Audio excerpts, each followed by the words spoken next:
One miracle after another. The Pavel Goya story. Chapter 4. Where are your books? Ring, ring, ring. Who could be calling at 2 a.m. in the morning? Mr. Goya wondered as he glanced at the alarm clock next to his bed. Fumbling for the phone in the darkness, his voice sounding half asleep, he managed to answer. Hello, Goyas. You have no time to spare. Get your books out of the house, the voice on the other end blurted. Who is this? Mr. Goya asked, now wide awake. I can't tell you.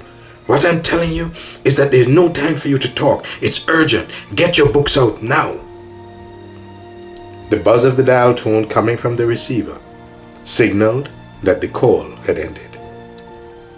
Everybody, get up, hurry! There's no time to waste, Mr. Goya called loudly to his sleeping family. The Secret Service police are on their way over to search our house for religious books. Pavel and his sisters jumped from their beds, joining their parents already responding to the emergency. No one needed to tell them that this was serious.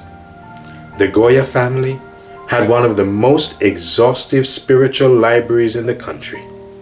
Numerous translations of the Bible, sets of commentaries, and inspired books lined the walls of Mr. Goya's study. These books were the primary resource for the church when copying was possible. Frantically, the books were pulled from the shelves and shoved in boxes. When the first few boxes were full, Mr. Goya ran them out to the sidecar of his motorcycle. Calling over his shoulder as loudly as he dared, he instructed them to keep boxing and that he would be back in a few minutes. Without even taking time to zip his jacket, he sped away with his precious cargo. In record time, the motorcycle returned from Grandpa Goya's farm just outside of town for another load. Trip after trip, the motorcycle sped away, loaded with books. Relieved, the exhausted packing team quickly loaded the last box of books into the sidecar to be taken to the safe haven in the country. Not until the motorcycle had returned to its parking spot did Mr. Goya dare to relax enough to exhale. He was equally exhausted, but the family had won the race against time. Kneeling together, they thanked God for protecting his books and them. Standing to their feet, they turned out the lights, anxious to accept the invitation of their waiting sheets. Bang, bang, bang! The front door shook as pounding fists announced the intended entrance of a visitor. The Goya family hadn't even had time to pull the covers over them when the rattling front door informed them that those waiting on the other side had not come for a social call. We have a warrant to search your house for religious books, declared a plainclothes officer. Mr. Goya looked past the officer to the waiting search party. From the look on their faces, it was plain to see they had come for business. We have information leading us to believe that you're keeping a large supply of illegal religious books, the officer said as he stepped into the house, pushing Mr. Goya aside. In an instant, a small army of plainclothes officers, wearing black gloves, filed into the house, already beginning to move furniture, pictures, and rugs. Diligently, they searched every place suspect for hiding books. After a few minutes of unsuccessful searching, Mr. Goya began challenging them, as Elijah had the prophets of Baal on Mount Carmel. Surely you are trained in your work. If you have come for books, why aren't you finding them? We'll find your books, just stay out of our way, the frustrated chief inspector snapped. They intensified their search. To the chief's dismay, Mr. Goya continued to question their competency while they dismantled his house. After turning it upside down, the frustrated officers came up empty-handed. When the chief inspector finally called an end to the search, they appeared grateful to leave, as it also signaled an end to the humiliation provided by Mr. Goya. The critiquing of their proficiency had been less than pleasant, though Mr. Goya appeared to have enjoyed it. As the lights of the police cars disappeared, the Goya family returned to their knees in thankfulness for the providence of God in their behalf. This time, they really did fall fast asleep. Tomorrow would mean cleaning up an unbelievable mess, but it was okay because God's books were safe. Although Pavel was still in high school, he had already experienced more testing of his faith than most would in a lifetime. The resistance from the government was relentless, providing his family with obstacle after obstacle. But together with the other believers, the Goyas covenanted to remain faithful in their worship and in sharing their faith. Bibles were nearly impossible to obtain. Some of the newer believers had never even held a Bible in their hands. Meeting together in prayer, the leaders decided upon an extremely dangerous solution. A contact was made outside the country as a source for Bibles. When visas were obtained, a quick business trip was scheduled. Returning to the church, the door panels of the car were removed, revealing the hidden treasures.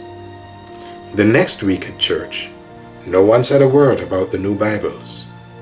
Many elated worshippers, however, found one waiting for them in the pew where they regularly sat.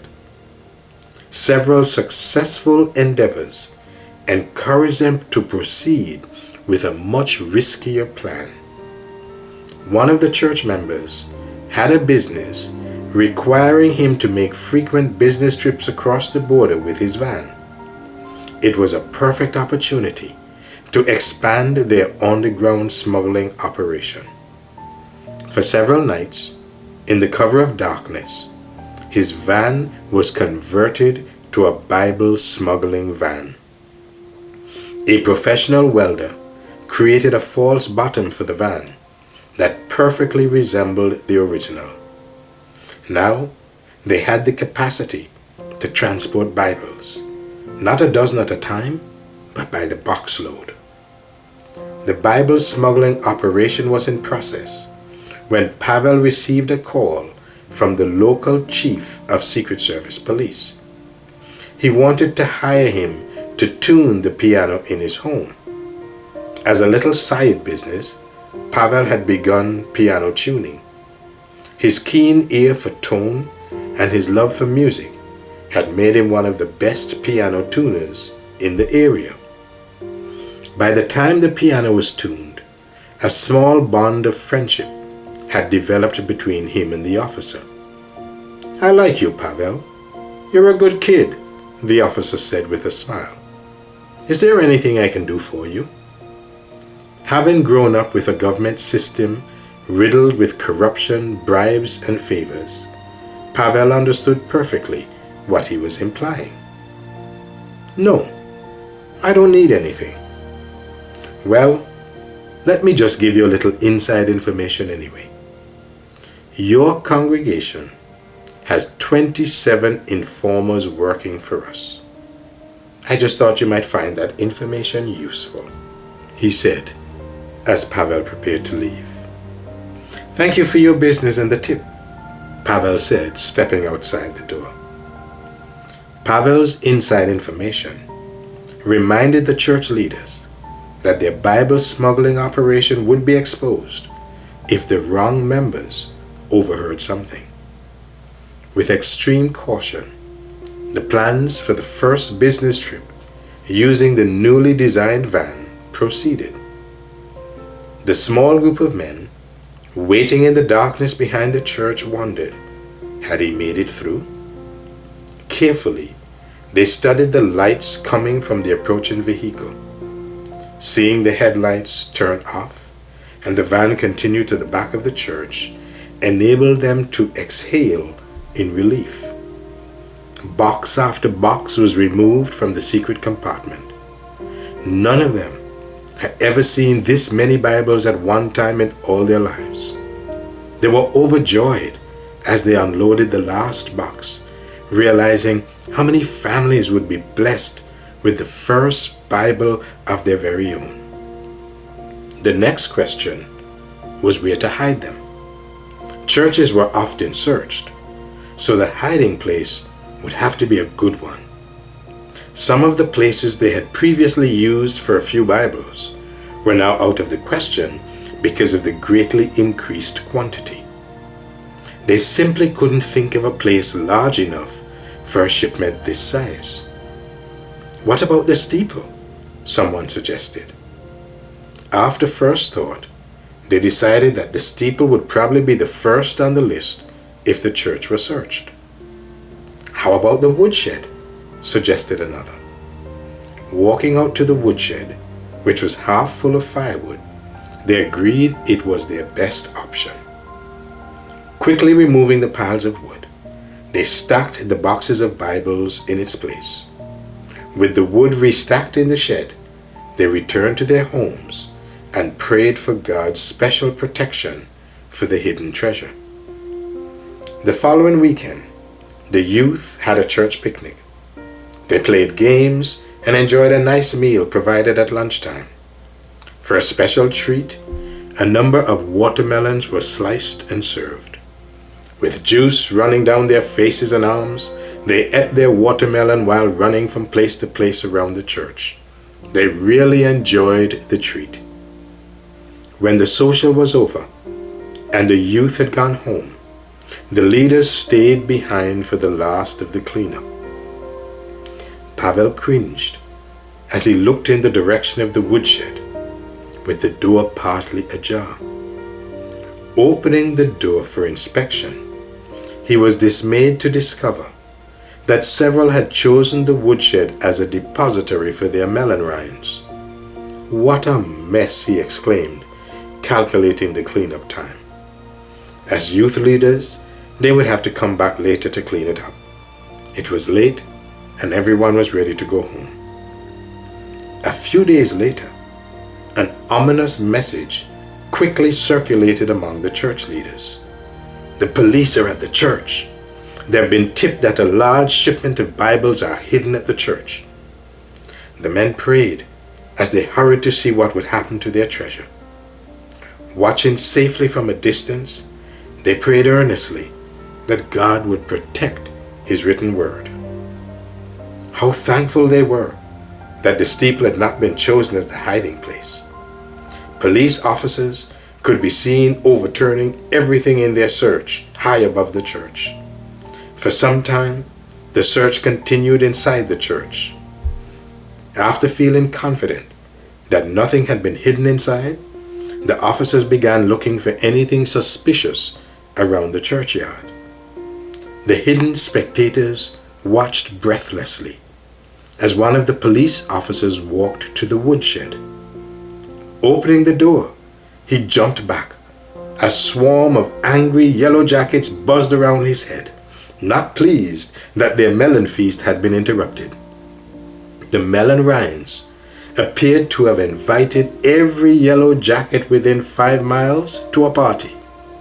Consequently, the woodshed had become more like a beehive than an edifice containing dismembered trees waiting to warm church members during the cold winter months. "There's nothing out here but a big wasp's nest," the officer called to the others as he made his escape from a swarm of diving yellow jackets. Ducking and swatting, he ran back to join the other officers. Feeling defeated, but confident that Bibles were nowhere on the church property, the police officers got into their cars and left. The church leaders breathed a sigh of relief. Their faith grew stronger as they realized God could even use youthful carelessness to guard His precious word. As the need arose, additional business trips were planned. Each mission was an extremely dangerous undertaking, but this praying group of church leaders knew they were working with God. And how rewarding it was to see the smiling face on one of his children clutching her new found treasure. The end of chapter 4 of One Miracle After Another, the Pavel Goya story.